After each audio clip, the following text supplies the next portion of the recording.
All right, here is a trick to change the dimensions all by an equal amount in a sketch without scaling the feature itself. Here we have a feature extruded here. And I want to now just bulk change these, let's say, by 66% or something like that. Well, first I have to click on, let's edit the sketch.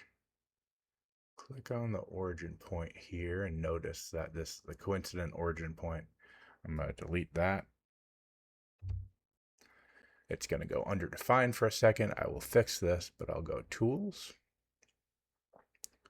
sketch tools, modify. If I didn't delete that coincident point at the origin, I would not be able to do it by a factor. I'd only be able to rotate.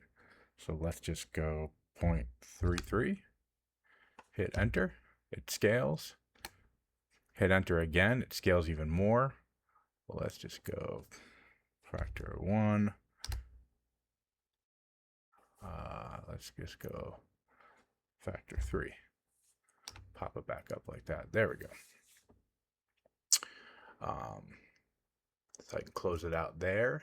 And then the only thing I need to do is get that reattached to the origin. So I'm just going to move it out here. Click on that. Hit Control. Click on that. Make them coincident to each other. Bam, there we are. I'm going to redo this. And now we are triple the width, because that was also part of the dimensions too. So I could, if I wanted to, go back in, change the boss, and I only wanted it to go, if I wanted to change it now and I wanted that to scale, I could hit that. So this is if you just want the sketch dimensions changed, and then you can go in and make the boss extrude whatever you want. So it doesn't necessarily scale everything, just the dimensions, which is nice. If I want to go and change it now, I could edit that. Basically, same process.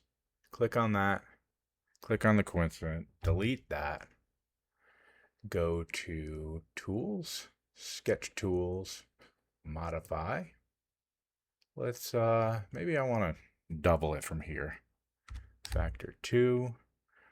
There we go. Close that out. Move that a little bit so I don't have trouble clicking on these. Make them coincident. It does that, and bam. We're at 5. Let's say I want to boss extrude this now with the double. Let's go 15. There we go. And that's it. It's a nifty little trick. The hardest part for me to figure out was that I actually had to reattach it to the origin, and to do that I just had to move the point off so I could select them both.